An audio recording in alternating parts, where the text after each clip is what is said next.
Ordunik ez du da seinale hona era iparraldean ere badira pelotari honak eta aiga demonstratzen urtekin lan egin ez gauz hemen gaudela.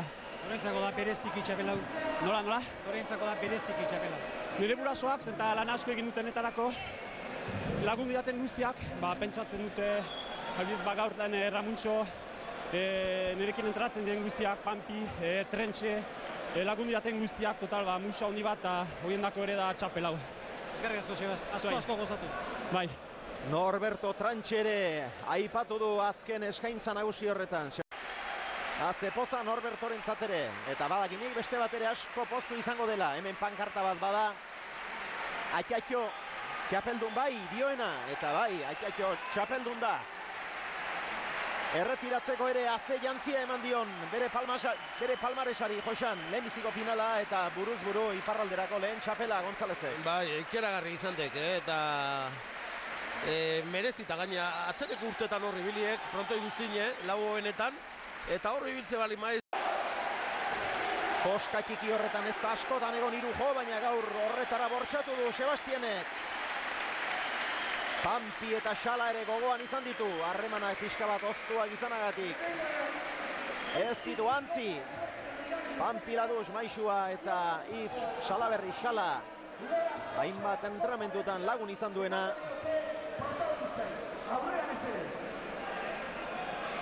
Eta hor duzue Juan, eta hor Sebastian, lehenbizi Lore Sortabana.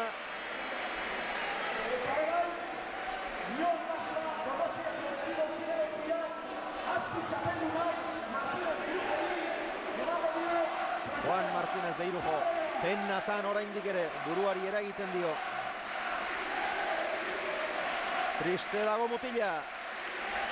Hainbeste jende bera babesten,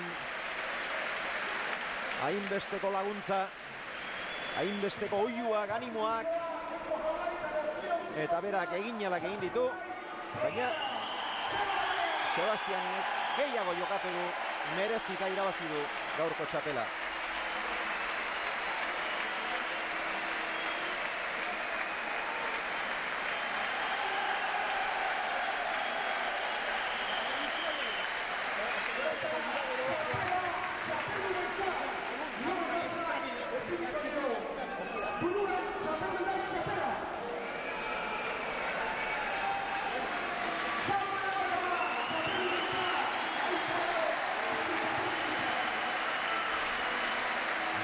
Eta bederatziko lauterdiko txapelduna Sebastian González. Eta oraintxe bertan ohartxo bat pasatu idate, gaur harrera arratseko bederatzi terdiak 10 inguruan azkainen egingo diote Axafla Baita izeneko ostatu ederraren aintzinean. Beraz, Gonzálezen jarraitzaileok badakizue. Gaur azkainen bertan Axafla Baita ostatuan harrera bederatzi terdiak 10 inguruan. Ea zer dion Juan Martínez de Irujo. Gemarekin dago, bere eskalagunarekin. Juan, no ha podido ser.